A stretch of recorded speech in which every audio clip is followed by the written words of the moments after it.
a la chance aujourd'hui, et on les a gardés par devers nous pour votre bon plaisir, d'avoir d'autres invités. Donc, je vais essayer de me lever et de me diriger vers eux, puisqu'ils se trouvent de l'autre côté.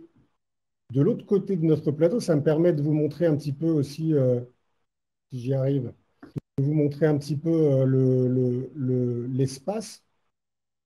Puis ici, comme vous le voyez, je passe devant et la caméra me suit, c'est ça qui est formidable. J'avance encore un petit peu. Et en m'avançant par ici, sur qui tombe-je? Sur un certain HP. Ah, le voilà, magnifique. Bonjour Henri-Pierre. Bonjour Raphaël. Vous m'entendez bien? Parfaitement. Alors, c'est pas véritablement la première fois qu'on vous reçoit dans l'espace. Vous l'aviez même inauguré avec un certain Corentin, dont le nom de famille est assez approchant du vôtre, et qui nous a construit cet espace avec une certaine Céline. Vous avez assisté à l'émission avec Bérénice. Moi, j'ai trouvé ça très intéressant. Est-ce que vous avez des commentaires à faire d'abord sur cet entretien?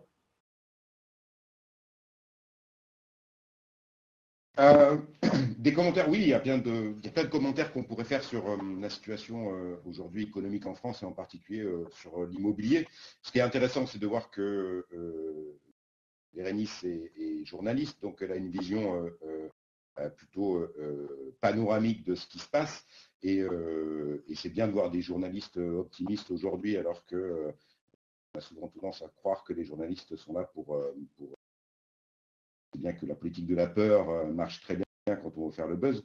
Donc, c'est intéressant de voir de l'optimiste. Maintenant, concrètement, la vision de terrain que l'on a aujourd'hui chez Senior Consulting Group, elle est un peu différente quand même. Des choses qui sont plus qu'inquiétantes. Oui, je rappelle quand même tout de même que vous êtes le fondateur et le président de Senior Consulting Group, hein, pour ceux qui l'ignoreraient encore. Qu'est-ce que vous voulez dire sur le fait que sur le terrain, c'est différent? Ben, on a quand même des alertes qui sont très claires. Alors, Bérénice disait qu'elle a reçu le rapport 2022 qui est dithyrambique pour les notaires, effectivement, parce que 2022 est la fin de la belle période post-Covid. Donc, les notaires étaient plutôt en pleine activité, en pleine croissance. Aujourd'hui, on est bientôt début juin, on attaque le 6e mois de l'année. Et je disais pas plus tard que ce matin avec 2 notaires qui aujourd'hui sont notaires salariés, qui sont aujourd'hui au chômage et qui ne trouvent pas de travail parce que ça ne recrute plus, c'est pas prêt de recruter parce que les notaires ont cette profondeur de vision et qu'ils n'annoncent pas plus de transactions d'ici la fin de l'année. Donc, ils anticipent déjà le fait de ne pas avoir besoin de plus de charges. Quand on voit qu'effectivement, il y a eu une lettre ouverte au ministère du Logement qui a été signée par le président de la FBP, de la FNIM, de tous les promoteurs de l'UNIS, c'est une première. On parle de 150 000 emplois directs menacés. On ne parle pas des indépendants, on ne parle pas des emplois indirects. Et ça, en un an, en fait, on parle de réelle crise. On ne parle pas d'autre chose. Alors, vous allez me dire, Raphaël, comment on peut expliquer cette crise? Ben, en fait, c'est là où le jeu des banques centrales, elles jouent leur rôle, mais est-ce qu'elles le jouent bien?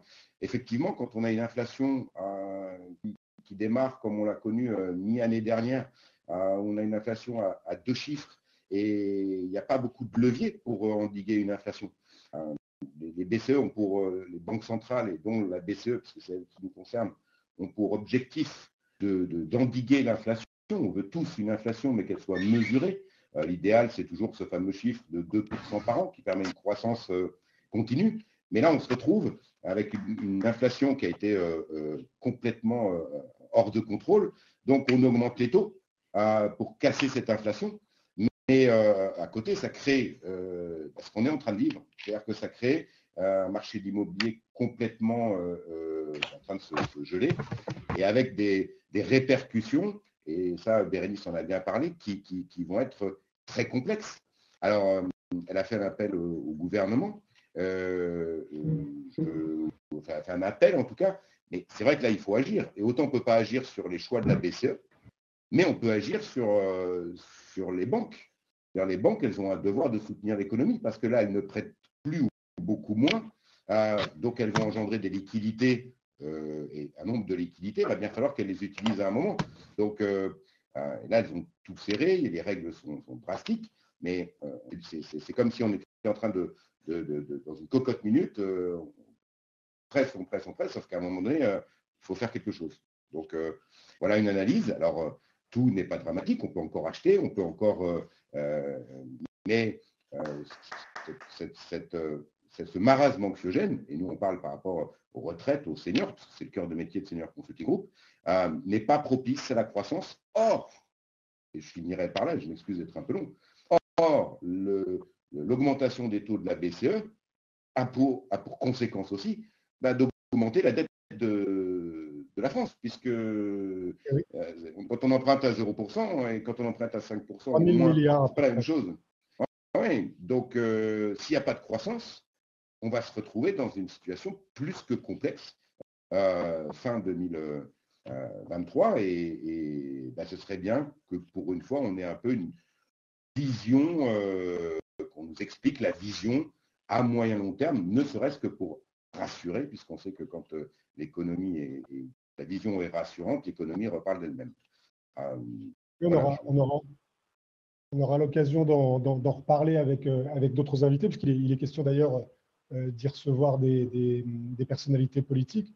Donc ce sera évidemment des sujets qui seront évoqués. Est-ce que, alors on devait avoir à vos côtés, Henri Pierre, on devait avoir Christelle Crème, je ne sais pas si elle est encore là. Si elle est là, je la vois apparaître, magnifique. Christelle, est-ce que vous m'entendez? En tout cas, elle est assise. En attendant que Christelle s'installe comme il faut, est-ce que Chloé, nous avons d'autres questions pour Henri Pierre? Alors, je regarde, mais il me semble que nous avons fait le tour des questions avec Bérénice. Après, on peut les repasser pour qu'Henri Pierre apporte sa réponse également.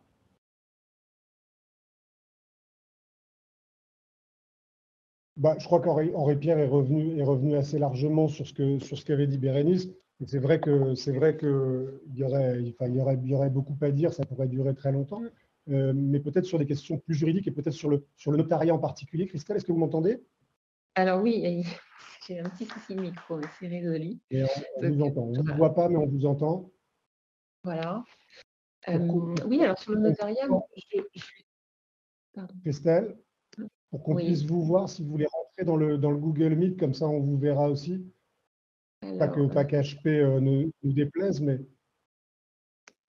J'arrive. Hop. Faut juste que tout le monde profite de voir les équipes qui composent Senior Consulting Group, puisque je rappelle que là sur le plateau, notre modératrice Chloé fait également partie de l'entreprise. Toutes nos équipes sont mobilisées pour faire de cet espace un endroit accueillant, agréable et vivant. Comme vous le voyez, ça bouge dans tous les sens. Je suis content de voir qu'on est encore près d'une vingtaine présents dans l'espace. On va conclure rapidement avec une ou deux questions avec Christelle, qui est donc la directrice juridique de Senior Consulting Group. Si vous ne pouvez pas vous connecter au Meet, c'est pas grave, on vous entend quand même. Ouais, non, je vais pas. Ça va prendre un peu de temps. On va faire comme ça. Mais oui, tout à fait. Qu'est-ce que ça vous inspire, vous Alors déjà, ce que vous avez entendu qui a été dit par Bérénice sur le marché de l'immobilier, et puis aussi peut-être plus particulièrement, puisque vous êtes de formation notaire, sur les notaires. Alors, sur ce qu'a dit Bérénice, je la rejoins sur la pertinence, effectivement, en fonction du projet de vie, la pertinence de l'achat, à savoir, on n'achète pas la même chose, effectivement, pour faire un investissement immobilier ou pour y vivre, c'est bien évident. Il y a effectivement des zones tendues, et on le sait, où les prix de l'immobilier ne vont pas beaucoup baisser ou très sensiblement. Par rapport au notariat, alors, il y a deux victoires, c'est qu'effectivement l'activité se ralentit, ça c'est une certitude, notamment depuis le mois de septembre et puis avec la hausse des taux, et puis les banques deviennent très frileuses sur le reste à vivre.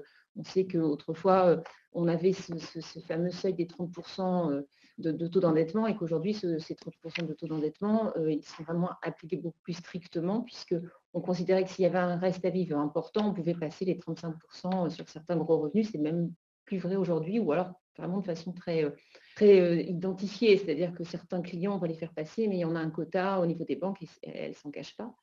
Donc ça a forcément ralenti l'investissement. Sur le notariat, il y a deux choses. C'est que, c'est une profession où on a un gros un manque de salariés, en fait. Il y a toujours eu, moi je viens du notariat et donc je le sais très bien, il y a toujours eu un problème de recrutement dans le notariat.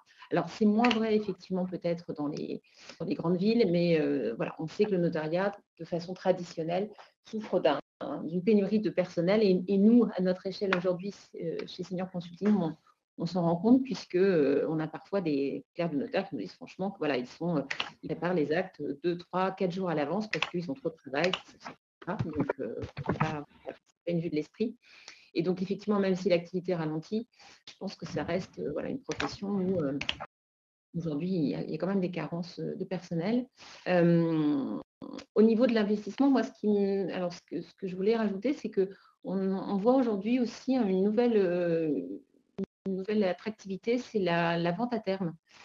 Que finalement, quand vous êtes jeune investisseur et que vous n'avez pas forcément accès à un emprunt, eh bien, ça peut être aussi une solution, finalement, pour financer votre première acquisition, puisque c'est le vendeur qui vous fait crédit. Donc, ce principe des ventes à terme, que ce soit libre ou occupé, puisque ça peut être aussi des ventes à terme occupées, nous, on voit qu'on a une demande et que nos consultants, aujourd'hui, proposent aussi ce genre de solution à des vendeurs qui veulent effectivement vendre. On n'est pas forcément donc sur de l'aléa et la vente envisagée, mais on est sur une vente où le vendeur va accepter de toucher sous forme de mensualité son prix de vente. Lui, ça lui fait un complément de revenu. Il peut rester dans le bien ou pas. Effectivement, ça conditionnera le prix. Mais on a effectivement, oui, ce développement des ventes à terme. Et je pense que c'est un parallèle à ces refus parfois des banques de financer les primo-accédants. Oui, c'est intéressant. C'est vrai qu'on en parle moins souvent des ventes à terme. Et ça fera sûrement l'objet d'ailleurs. Ce sera peut-être d'ailleurs au cœur d'une prochaine interview dans notre espace.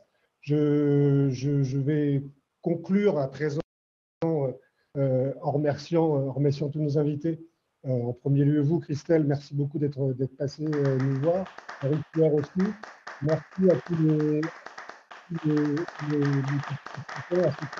questions, à toute la technique et à Bérénice, encore une fois, à qui je dis au revoir et à bientôt.